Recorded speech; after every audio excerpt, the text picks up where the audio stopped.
You're listening to Brand Enabled, the human stories behind branding. This is the place to gain greater insight into the human side of branding. Join Gabriel Cohen as he sits down with branding experts, sharing real-life stories of how they faced complex issues along their journey. Learn how others are dealing with maximizing the power of brand and get valuable advice straight from your peers. Here's your host, Gabriel Cohen. So welcome to today's episode. Now, a lot of the episodes that we've done so far have been with the CMOs and leaders of what you might think of not very sexy brands in financial services and healthcare. And we like to say that the leaders of those brands, they do the really heavy marketing because, it's not easy to market those. But today we're going to be talking to someone who's, I would say, really in the brand royalty stage. When you think about the brands that this person has led, we're going to be talking about Converse, which is obviously super topical with the Air movie that came out this year. We're going to be talking about Tom's, and we're going to be talking about those magic I don't know if we're allowed to call them boots, Ian, Uggs as well. And today he's the CMO of Xcel Wetsuits, living in Santa Barbara, living everyone's best life. So I'm absolutely delighted to welcome Ian Stewart today. Ian, thank you so much for being on. Well, thanks for having me. I'm very excited to be here. So Ian, clearly it's not your typical American accent. Now, the first time I met someone from Boston, I thought they were Australian, but you really are Australian. So how did you get from there to Santa Barbara? Well, you're right. I really am Australian. I've been out of Australia for 35 years and can't shake the accent. Though, as we spoke about before, it's also advantageous in the US to have an unusual accent. It certainly gets you around in interesting ways. I was Australian. Went to university, did undergrad business. Thought I'd get a couple of years experience up in Asia, just to get ahead of sort of some new markets and all the excitement that was Asia back in the 90s.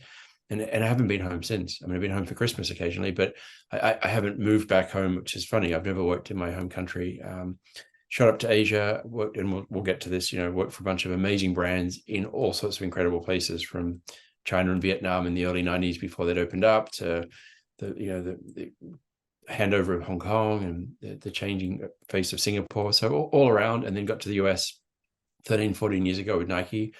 Started in Boston, surfing New Hampshire in the freezing cold, and then got myself quickly, as fast as I could, to California with Deckers and Ugg boots, and here I am in Santa Barbara, very, very settled.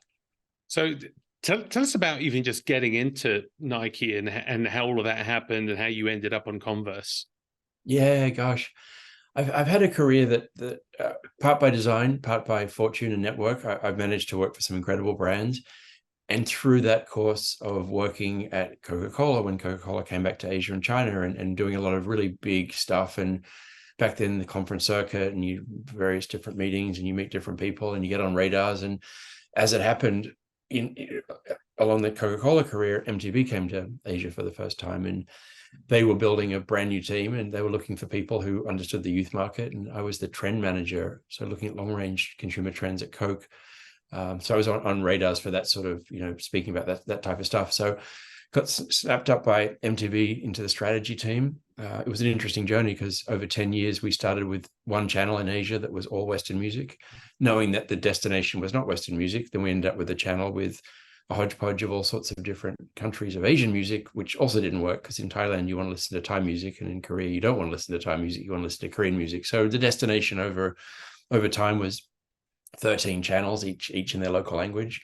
And then that got me on the radar and just network. And I was there for a long time. And MTV was, at that time, the 90s, if you remember, was the coolest brand. It was setting youth culture and popular culture. And that was how you discovered what was coming in through music videos. So Nike was then coming back into Asia in a full force as well. They bought Converse. They were setting up a new team. I got hit up by the Nike folks to move myself from Singapore to Shanghai, where I'd already lived before with Coke. And again, we can get into that journey. So that got me there. And then that was Converse, ran the region's marketing for a number of years, and then moved to head quarters of Converse in Boston. So that was the sort of the key jumps from brand to brand and just radar. So part by network, as I said, also part by design. I think working in your early parts of your career for great brands, be they famous, iconic brands or whatever, but just great brands with great infrastructure and foundation and training and learning and playbooks has been really great for me in the second half of my career. Yeah, and that's going to be a lot of sort of the theme of what we're going to be talking about today, which is like the notion of having a playbook and a strategy, things that you can apply from brand to brand, whether you're working on iconic brands or not, because maybe a lot of people listening to this aren't going to be working for a brand that is iconic like the ones that you were working on. But maybe if we can start by talking about the relationship and how you see it from between culture and brand. Like, talk to us about, like, in practice, the kind of culture or trend work that you can do that then influences brand and marketing decisions as a part of that playbook. Yeah, there are positions, and I was lucky at Coke to have a job that was called the trend manager, and we were asked as a global team to look beyond the next couple of years to see if we could pick up clues for what was coming further down the pipe. And in food and beverage, that would be things like changing attitudes towards health, and do people want to drink more or less sugar and more or less carbonation, and is fruit juice coming in, or tea or water or sports drinks, all the things that we were looking at, and then deciding as we report back. So I'm not deciding this, I'm just reporting back, but do companies buy brands, start brands, joint venture with brands? And over my time at Coke, we did all of them, or I didn't. Again, I was the trend manager, but the company bought brands. The company created brands. We created a brand specifically for China, in China, for Chinese tastes that we saw over time, and we also joint ventured. So that's an example where you're going out specifically to look for something and then feed that back with a purpose to then do something with it. I think if you're looking at more fashion oriented brands like Converse, where I worked, or UGG or whatever, I think part of your remit as you're designing new lines is to be looking out to see how fashion trends are coming in and out. My mum gave me lots of great advice, but one of the things she said is everything's seasonal. And it was great advice.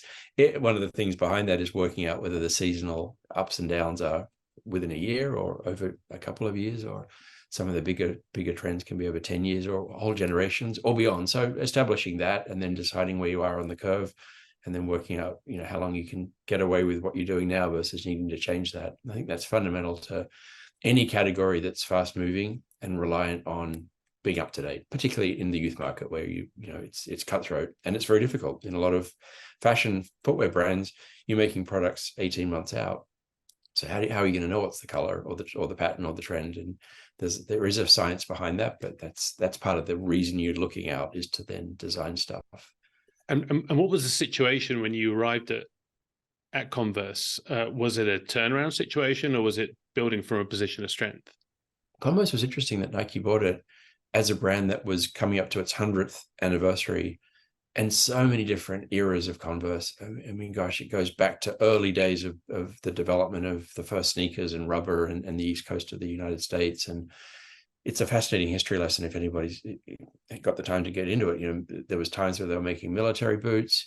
There was time they were making sports equipment, footwear. They got into basketball early, but they were also adopted by wrestling and weightlifting. The basketball story, which I won't get into because it's a long one, but the Converse Chuck Taylor in black was the official NBA sneaker for everybody for many, many years. The teams just all had the same shoe, and over time, it really didn't innovate and develop to a point where other brands came into that space. But Converse for a very long time was the shoe of choice with basketball. It then moved into different eras and different types of shoes, and maybe even kind of disappeared, certainly from popular culture. And it was just a distributor-led brand. It was just run by licensees that were ordering and making shoes. Nike saw something there, particularly from the sports heritage, brought a group of people in to relook at the brand. We developed strategies around youth culture through the lens of sport, but also music and art and more focused activities like skateboarding, and rode the trend of skinny jeans and rock and roll that were happening back in the middle sort of 2015, 16. We're able to, even earlier than that, 2009 and 10, and ride some trend waves as well with that. So it's a fascinating journey with Converse. So I know that, like, in popular culture, I know it's more of a popular culture oriented question, but with so many people who work in marketing and love brands, having seen Air, having seen that movie this year, which was all about the battle between Converse and Nike. Obviously when Nike then acquired Converse, this is in a few years afterwards. But what was the market dynamic then at the time when you think about the Air Jordan and Converse? Like at that point, have they essentially decided to go separate ways in terms of go after different audiences as opposed to being head-to-head competitors? Yeah, it's interesting because by then, and just to reset the date again, it was around 2008 and 9 that this all happened. By then, Converse was not in performance basketball. It was the Chuck Taylor, which is obviously not a performance shoe. There was some performance shoes rattling around the marketplace, but Converse was not a dominant force in basketball. Nike could have bought Converse to make it another dominant force in basketball. That wasn't the choice that was taken. And in fact, it was interesting that many of us came into Converse not from Nike, that they were purposefully recruiting people from other brands like Coke and MTV to inject some other ways to do it, and then we're asked to come up with a strategy for the brand. And the strategy that was developed was youth culture, popular culture versus sports culture, and we rode that for 7-8 years. More recently, there's definitely, and many of us have left since then, but more recently there was definitely some exploration by Nike around Converse's sports heritage and reviving that as a complement to Nike, which again is after my time. And then I look at Converse now, and it seems to be very fashion centric, which we weren't. We weren't fashion centric. We were youth culture, which was music, art, and skateboarding. So many ways to do it, many ways to play it. I think Converse, regardless of the different phases that it's gone through culturally, is always an iconic sneaker, without a doubt. Talk us through the process then of how you go from, okay, you're going to be playing in the youth culture movement then for Converse. There's so many different places that you can go, so many artists or influencers that you can partner with, so many different events. How do you go through that process of deciding what lane you're going to play in and what that strategy is going to be in order to stay focused?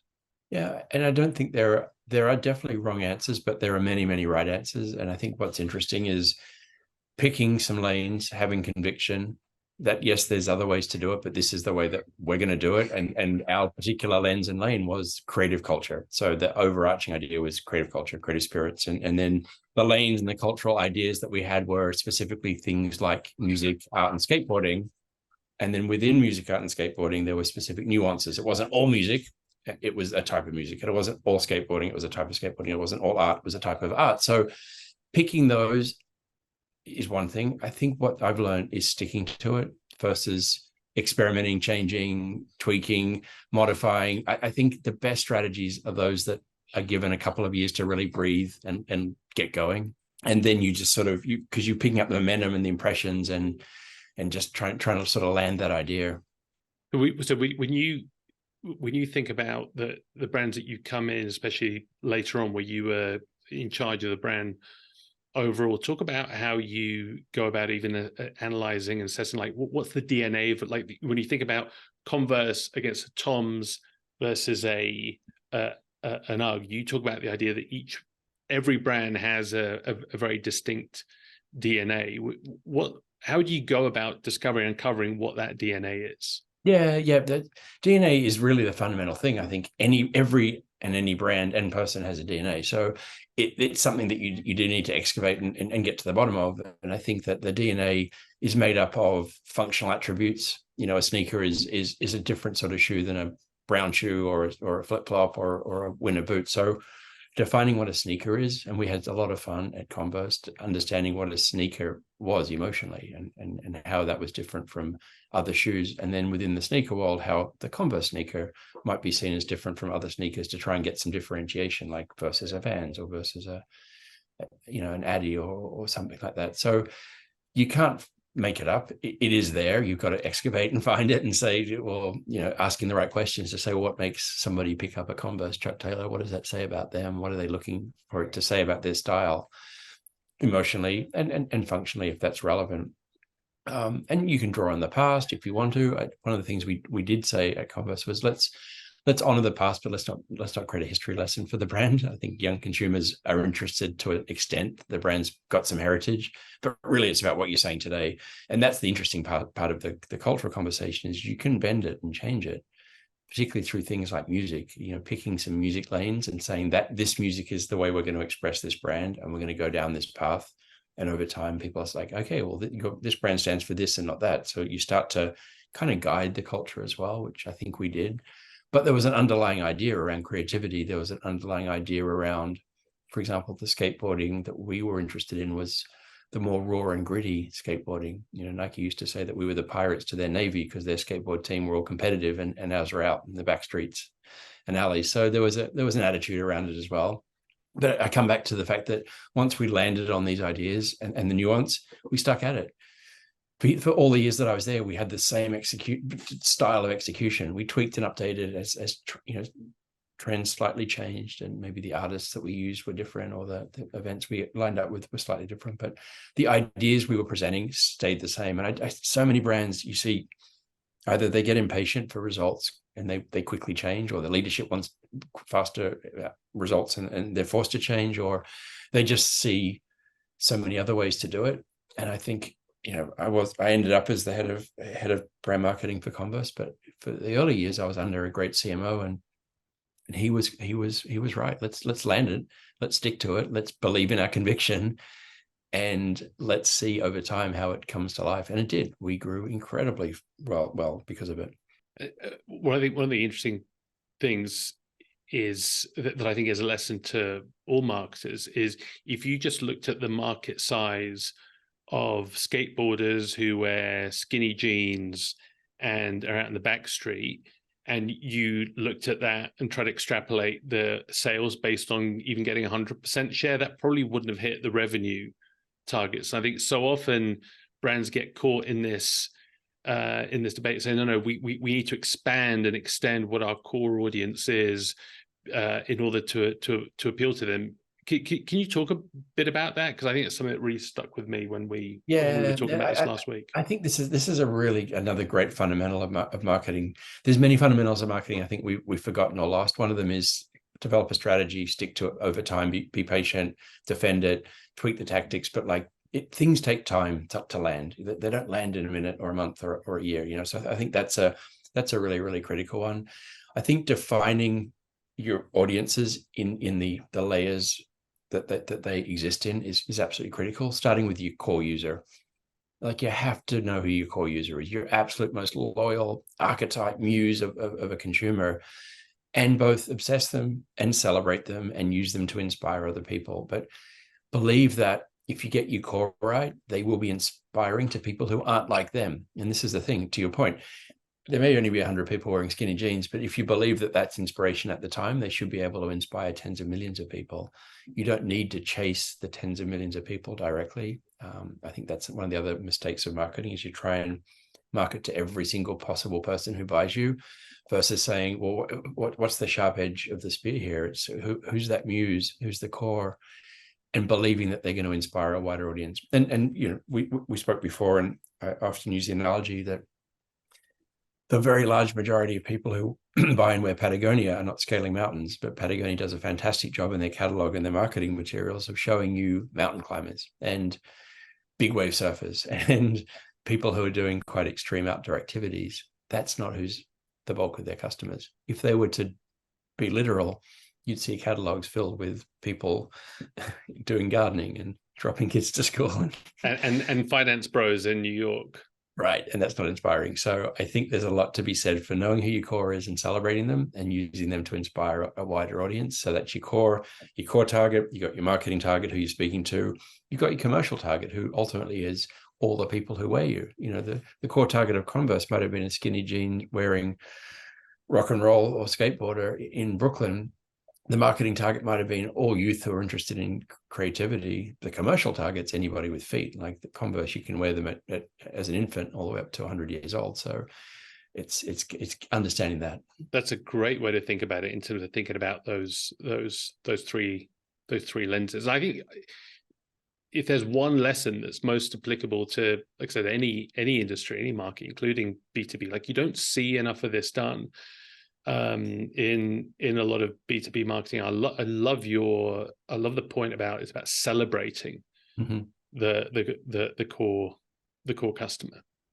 Yeah, we'll get to where I am right now, but I'm very fortunate to be now deep inside the surf industry, and I'm a lifelong surfer, so it's great to be back into a space that I love the subject matter and really can get involved with the storytelling and also see it as a business. And the surf category is an interesting one because you've got professional athlete surfers who are your muses, the ones that you use as the beacons, and you carefully select them, if you do it right, to represent your brand's ethos and values.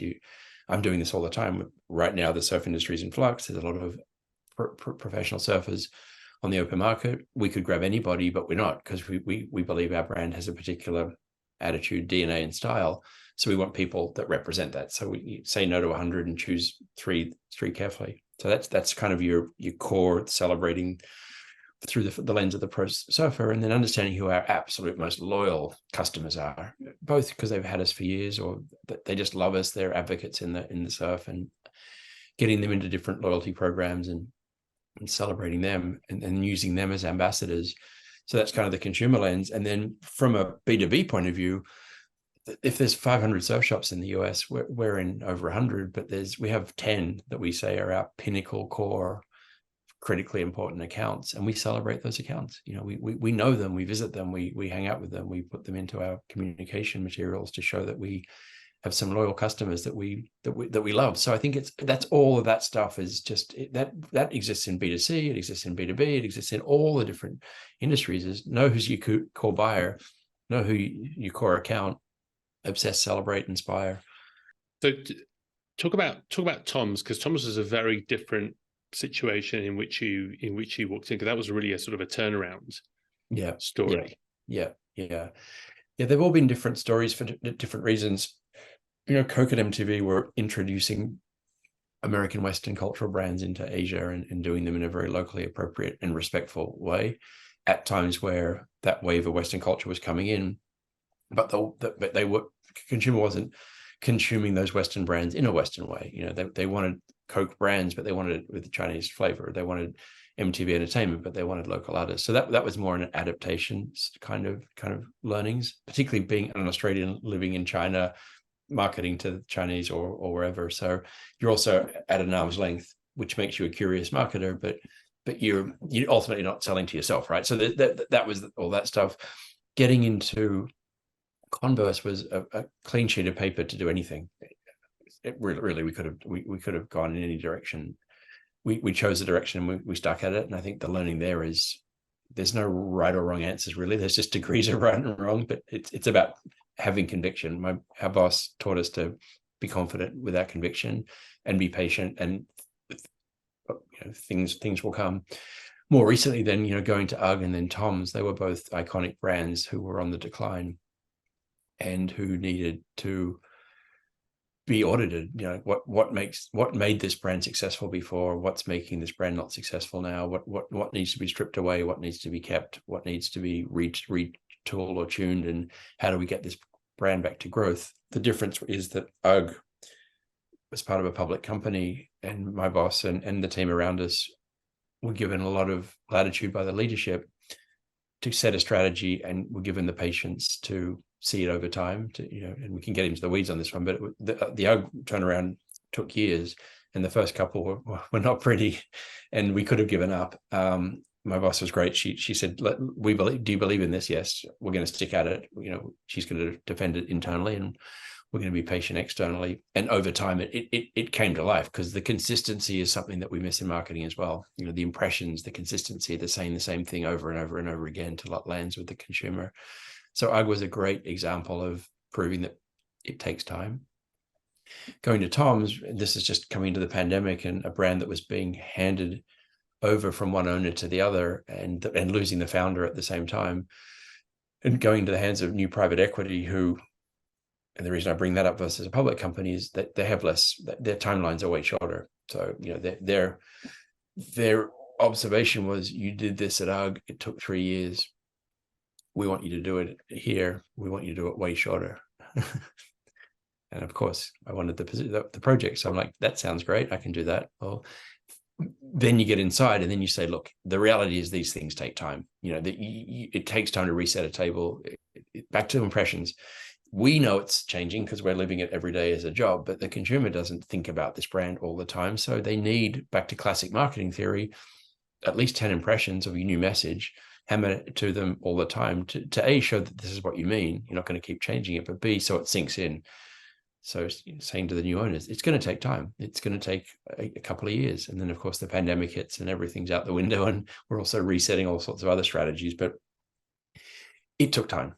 There's a great, I just want to draw parentheses here, Ian, just because there's a little career and career lesson that you popped in there that I wanted to call out, which is this notion of, even though when you were in the interview process, you knew that what they maybe were asking for wasn't achievable, you're like, okay, I'm going to go with it to get the role, and then to go in and influence it. Because I could imagine a lot of people, probably myself included, that might have said at the interview, no, sorry, that's not going to, no, if you want me to come, it's going to take longer than 4 years, and you need to change your outlook and horizon. Yeah. It was somewhere in the middle. I didn't say, yeah, we're going to do it in 6 months, but I didn't say I'm only taking the job if you've got 4 years to wait. Because I also saw from the outside some differences. UGG was somewhat the same in terms of terminal DNA. It just wasn't being the brand that it could be. And terminal DNA. Yeah, it was just what like. What do you mean by that?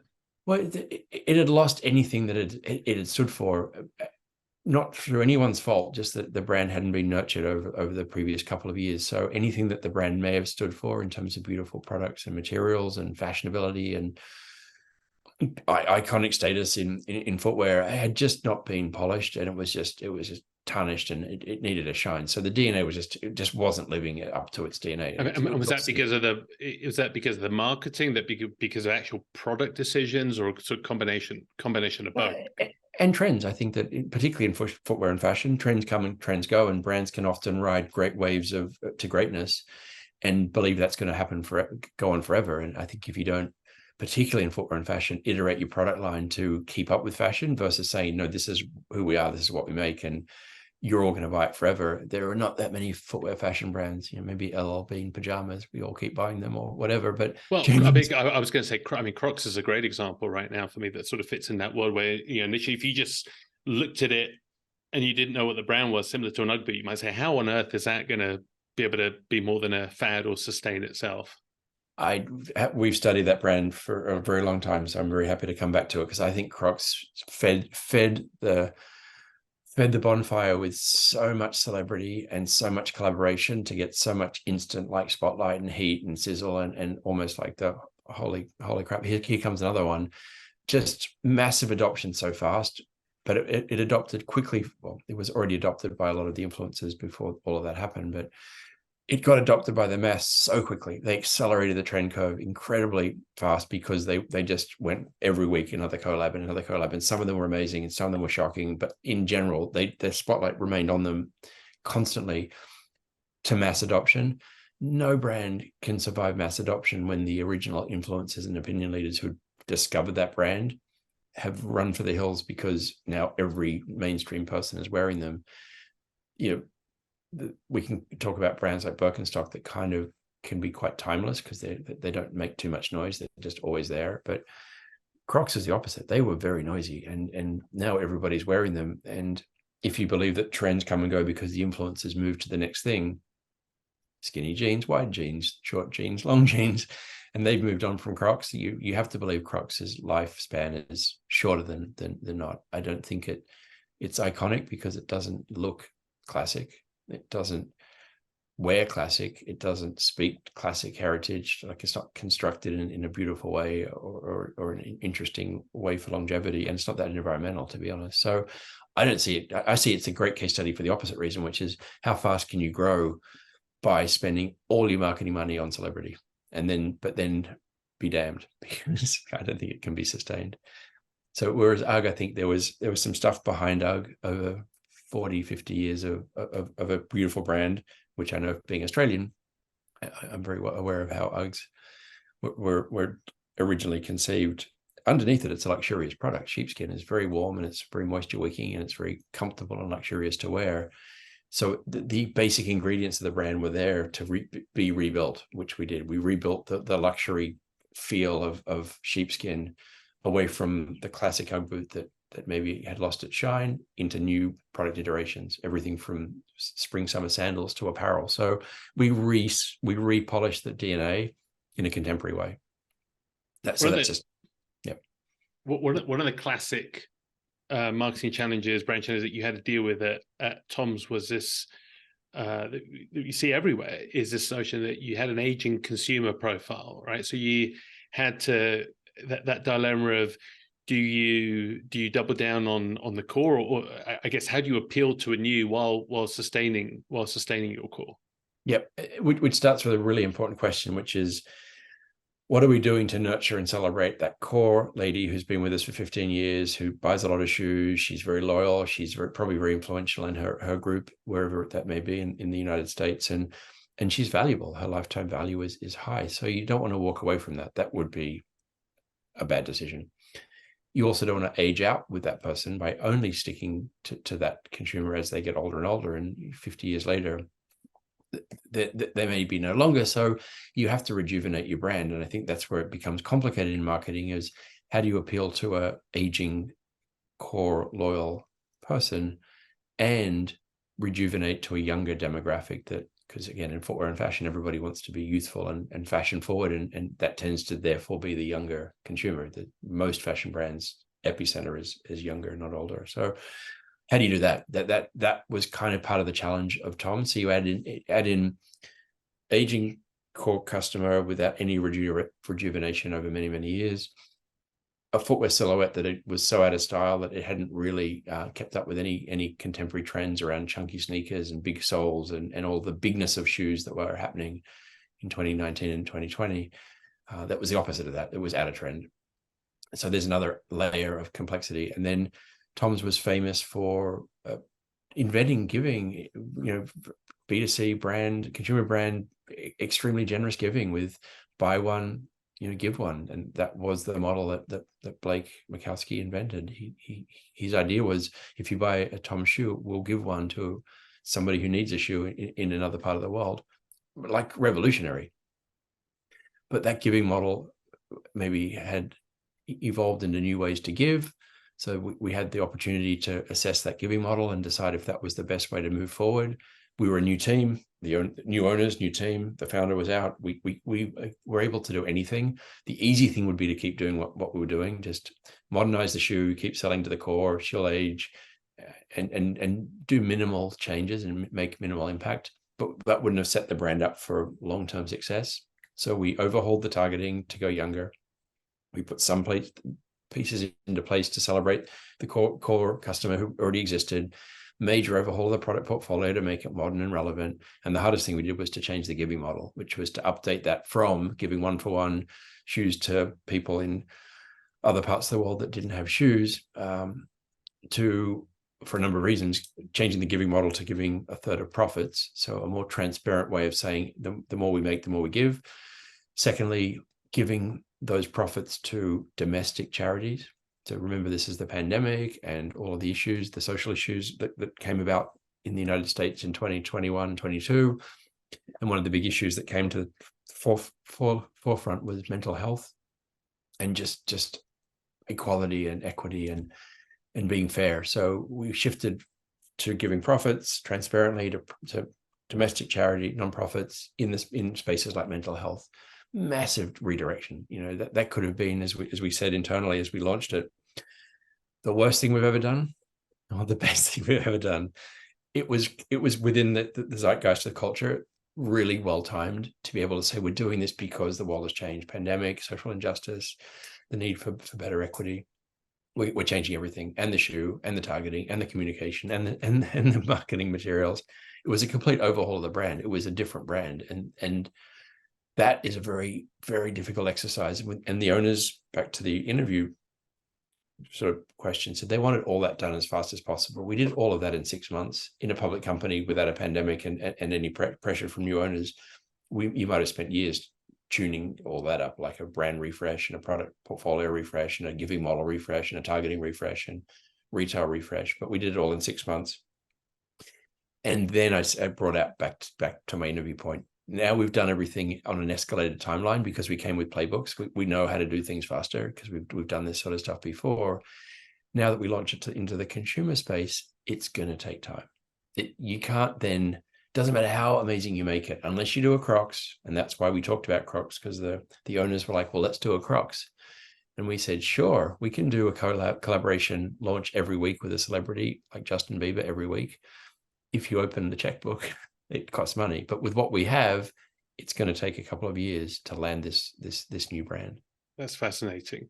One of the things that we talked about as well in this notion of being able to appeal to different audiences, can you talk a bit about, we were talking about Nike and how Nike have a singular brand, yet the way they execute across tennis or how they execute across for basketball, maybe as a bigger point of contrast, is very different, yet everything still adds up to a single Nike brand. Take us sort of behind the scenes, because oftentimes when we talk about brand, it's okay, the corporate brand team is managing a corporate brand and they want it to be consistent, yet you want it to be able to flex to different audience market. What's the secret behind how Nike does that successfully? It's way more micro marketing than master brand or global brand or parent brand marketing. I think that they could go Nike as an idea for anybody, and they do have some language around everyone's an athlete, and obviously Just Do It is ubiquitous to everything that they do, and everything they make is high quality performance, sports related wear.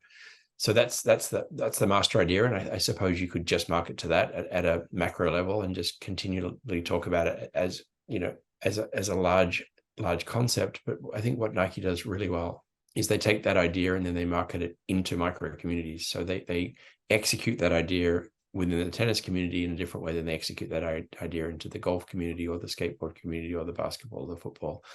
If you're a fan of all those sports, you might touch the brand in different ways because you turn up to a golf event and see Nike executed this way with these athletes and this marketing style. Then you go to a skateboard event and you'll see Nike executed differently.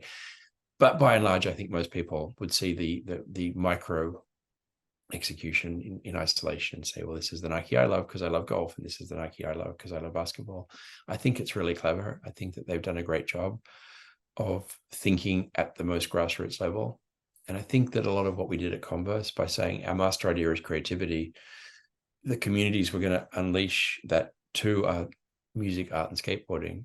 There is going to be some crossover because we believe that cultures do collide, and you can have interesting collisions of music and skate and art and music and etc. But by and large, having really pure executions into those different communities means that your brand looks like it's been built for that community, right? That's the ultimate test of success. Like, wow, this is a skateboard brand. And then someone else is around the corner going, wow, this is a great art brand. This brand really understands music.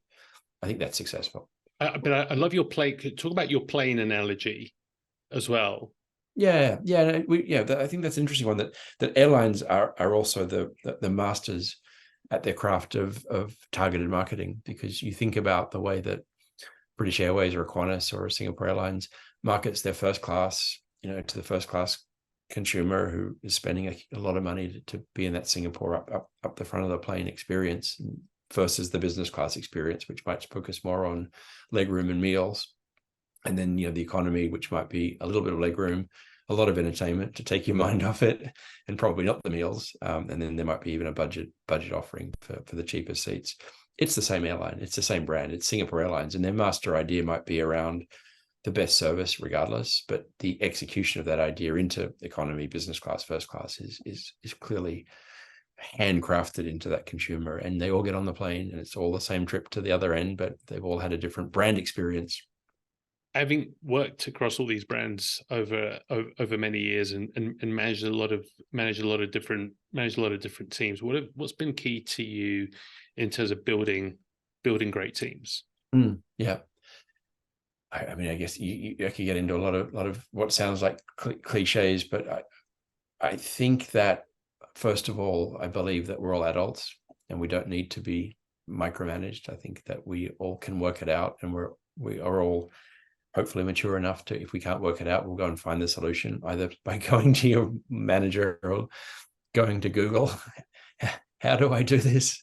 Or going to a mentor or going to a friend or whatever. So I believe bringing the best out of people is by leaving them alone and letting them work it out. I thrive best in that environment where I'm happy to just get on with it, and I'll go and find help when I need to. So I think that's the first thing.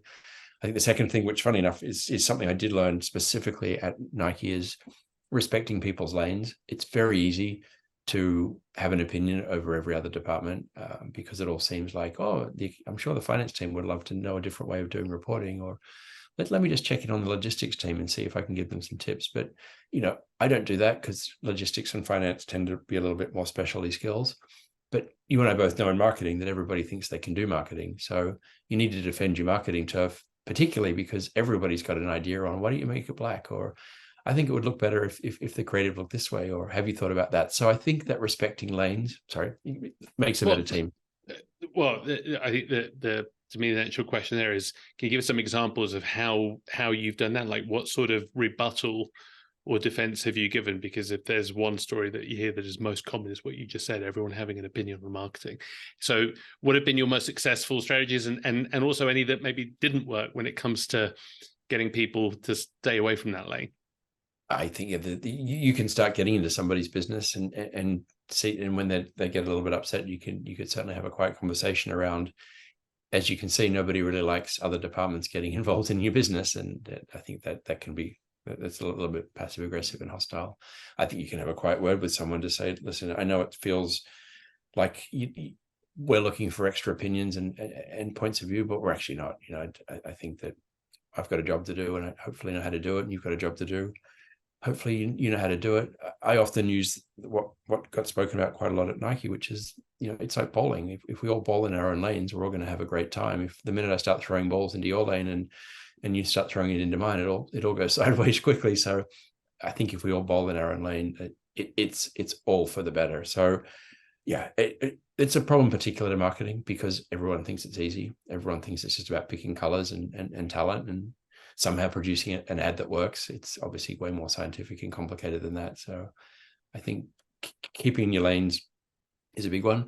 I think as you get more advanced in your marketing career, critical to more consciously develop a playbook. We've all got playbooks because you over years, you tend to do the same things multiple times. And if you're aware of that, you can start to work out what works and what doesn't. But I found in the last 10 years of my career, of my 30 plus years, is actually having what am I going to do? What's my playbook? So coming into a new brand and saying in my first 30, 60, 90 days, or even more aggressively coming into Tom's is, right, here are the 100 questions I need to have answered in the first week because I'm going to tackle all these things with the playbook. And more recently in my current role, just coming straight in swinging, like knowing exactly how to A, audit the situation, B, know how to get rectified things and get things going as fast as possible.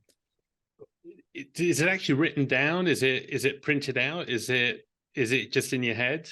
Give us a sense of what you talk about playbook. What that actually is. Is it 400 pages? Is it 20 pages? Funny enough, I did write it out. I was doing a project for some friends who have an incubator, Rob Diedrich from MTV and his partner Brian Atlas, and they had me come in on a project last year to do an audit of one of their acquisitions. And so I had to write it down. And so, yes, it is now written down. It starts at a very macro level, asking questions around, is the brand articulated? Like what would the DNA be, and what's the functional benefits and emotional benefits of this brand, and what might the brand's purpose be, and who might the core and secondary and tertiary consumers might be, and what's the total size of the commercial opportunity. So all those fundamentals, just map it out. Who's your key competitive set? What's your number one competitor you want to get share from? Some of those questions, you'd be surprised people, I love this one. Which one competitor are you trying to beat? Because when it's Nike, it's Addy, and when it's Coke, it's Pepsi, and you often learn those things in those types of brands. But many people don't think, who. Obviously, we're all trying to grow the market, but who, if you could take share from, are you? Many people can't answer that. So they're asking those types of questions. So all just laying the framework of how's the brand operating, what's its hero product, how does it go to market, what's the seasonal calendar look like? That's all framework stuff. And then I've got a whole series of pages around KPIs, particularly in the digital and the e-com space. e-com percentage of business, what's the average traffic, the lifetime value, the conversion rate, the AOV, what was it, when was it at its highest, where is it now, how's it trending, what are we doing to increase conversion rate and AOV and increase qualified traffic. So this, you get into some pretty nitty-gritty in the weed stuff, but that's where the money's made. All that other stuff is just to get an understanding of how formed the strategy and execution of the brand is.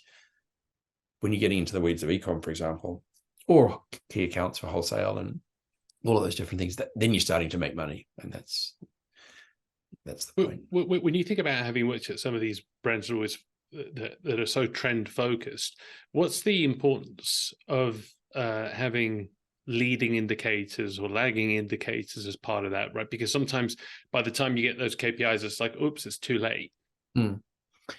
Well, I think now in digital, all KPIs don't lag at all. I think it's the opposite problem in the digital space, which is you can get overwhelmed with measuring your conversion rate every hour, or have your owners measure it every hour when you're already measuring it twice a day and having to catch up because people are like, oh, it's gone down by 0.2%.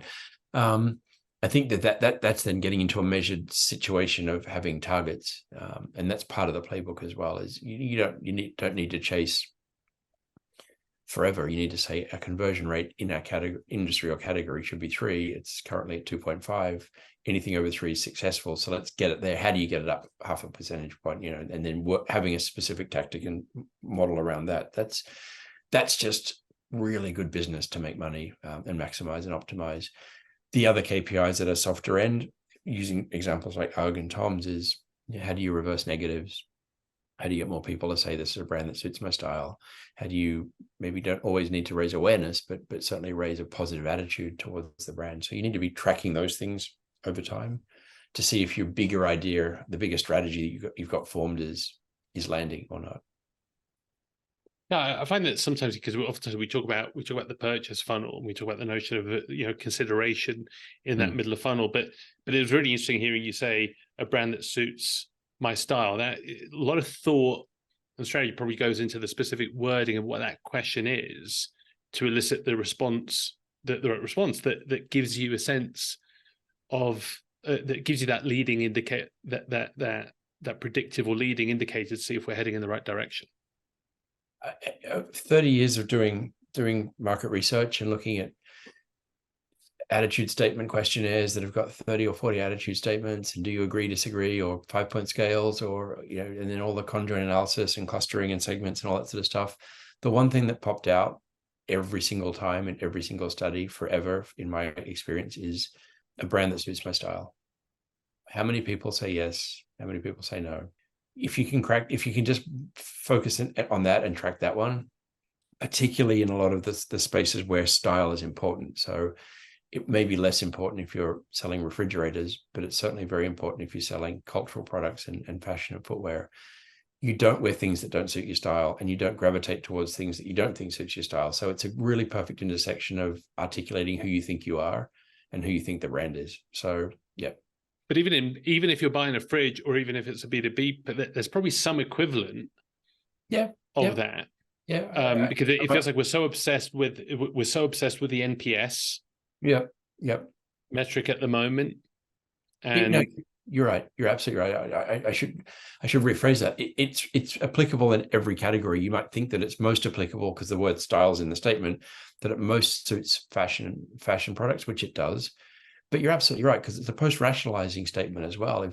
If you've bought the GE series of kitchen appliances, you want to believe that you've done that because it suits your style versus LG, right? Or Samsung. So it kind of validates. Or if you're in the purchase cycle and you say that Toyota suits my style, as you're going towards buying a car, you're trying to match yourself up with that brand. Who do I think I am? Who do I think they are? This brand intersects with that conversation. This brand suits my style. I mean, again, I've seen forever that this is the most needle moving interesting statement. It's also the most closely related to market share potential. Like, I even wonder in B2B, like if the version of that question in B2B would be like a brand that fits with my company, right? Yeah, it's we notion of fit about consultancies and banks. I think that if a consultancy or a bank had a higher result for a brand that suits my style than their market share, then they probably have a lot of opportunity to grow. Because, say, for example, McKinsey has a 65% brand that suits my style, but 5% market share. A lot of people want to work with that company, but for whatever reason. So understanding why there's the delta. I think that if a brand had a 5%, a brand that suits my style, and a 50% market share, they could probably be looking towards a decline. And that might be one of those icons who've lost their way. That's fascinating. So, Ian, Yes. Ian, you're one of those rare people who they have followed their passion from a work standpoint. Now, there are different schools of thought that oftentimes you hear, actually, it's better to not mix your work and your passion area, because then it just becomes work. But what would you say to that? Yeah, I've always worked for great brands. So if that's part of what excites me, then I've succeeded so far in all my career. I've worked in categories where I may be less personally excited about the product, like Tom's is a women's shoe and UGG is primarily a women's footwear brand. So, and I don't wear women's footwear. So it's not as close to my personal passions, but I'm passionate about brands and culture and storytelling as a big idea. And I'm also really excited about moving the dial with the numbers and the metrics down the bottom, and especially in the digital space. So it's all been fantastic. MTV was awesome to work at. Music, why not? Converse, youth culture, why not? Now I found myself in a situation where I've joined a small private equity fund to buy surf and snow brands to build a portfolio where we can start to make the portfolio really profitable by having an integrated back office, so or shared services, which takes out for small brands the need to worry about finance and HR and legal departments. And we've got 2 warehouses, and logistics are all shared, and front end sales forces are shared as well. And the marketing playbook is taken from one brand to the other. So that for me is as a business concept is the culmination of all my career. You could call that any category and I'd be excited, because we're taking all those ideas into a business framework called portfolio. How do you make it profitable? How do you use playbooks? How do you use learning? How do you get synergy? But I have the added benefit with the other folks that I'm doing it with, is that we're all passionate surfers or skiers who live in places like Santa Barbara or Aspen.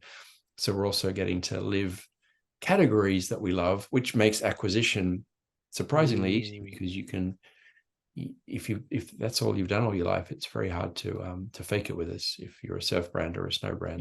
Yeah. Don't rub it in Santa Barbara and Aspen. What's like the most interesting thing about the surfing category or the industry right now that most people don't know about? Half the category has or is in the process of being sold to licensing companies. There's a massive changing of the guard. People are all up in arms saying, oh my gosh, we've just lost the whole 4 biggest brands in surfing to licensing companies on the East Coast. And then the bottom of the categories are all, sadly, some of them are running out of money because of post-pandemic, over inventory, lack of consumer demand, just running out of cash. So there's some big upheavals in the category. But what's interesting, over the 5 or 6 decade arc of surfing, this happens all the time. This comes back to my mum. Everything's seasonal. If you haven't watched or if you have watched the Patagonia movie about Jerry Lopez, the great surfer of the 70s and the 80s, that was an era with brands like Hang 10, which people, and Lightning Bolt and whatnot, that people thought this is it. Well, those brands aren't around anymore, because those brands went up and then they went down and got replaced by other brands that went up and went down. And then again, now brands have gone up and are going down. So we, as a middle-sized, well-funded, iconic brand that's keeping very focused and simple with our playbook, are growing phenomenally, because we're capturing from the top and we're capturing from the bottom. So there's a big upheaval that we're going through, and it's exciting. Ian, I have to ask you, because you mentioned it twice now. You got to give us some context around your mum's quote around everything is seasonal. Was she a master CMO or no? Like, where did that come from? Sports doctor. I think she was just one of those things that she always used to say. I think it was from a motherly point of view, was there's good times and there's bad times.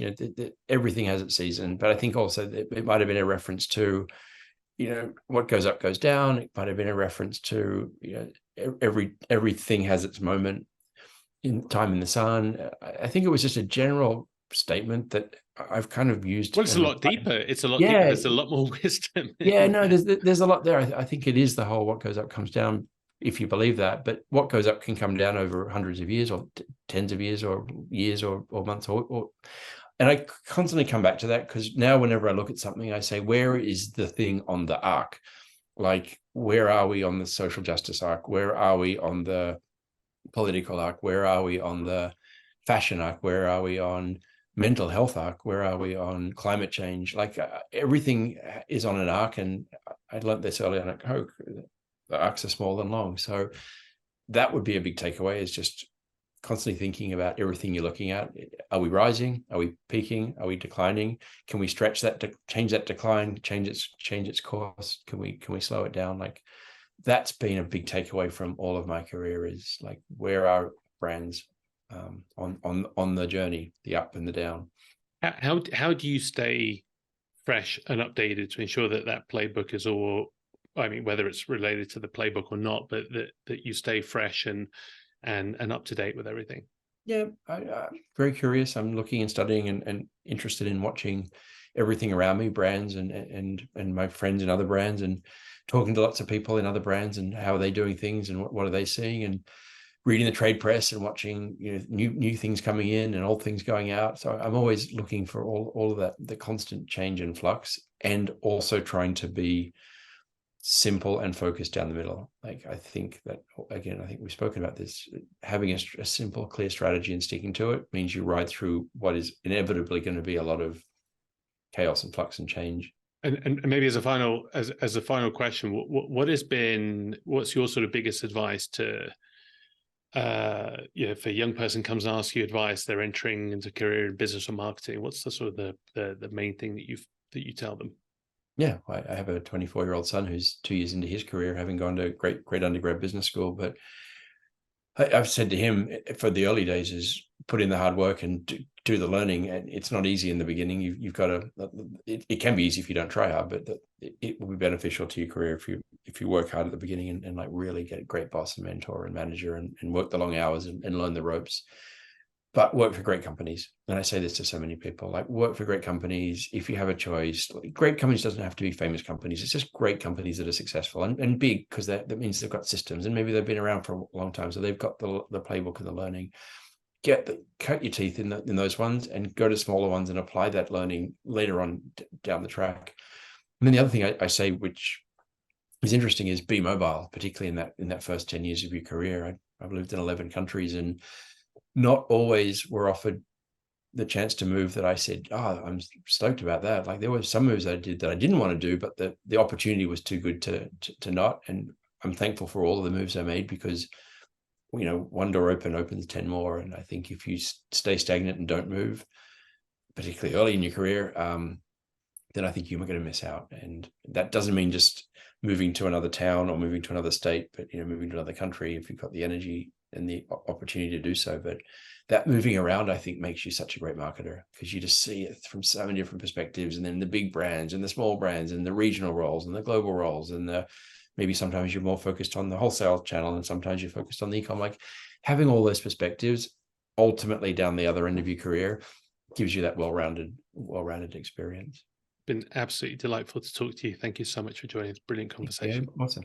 Good stuff. That's all for today's episode. We hope these insights from top brand leaders help you as you face your own branding roadblocks. Remember that you're not alone in the challenges you face, and there are always impactful, creative, and human ways to solve brand problems. If you would like to further connect with fellow elite brand leaders and join our community, send an email to gcohen@monocle.com. Thank you for joining us. See you on the next one.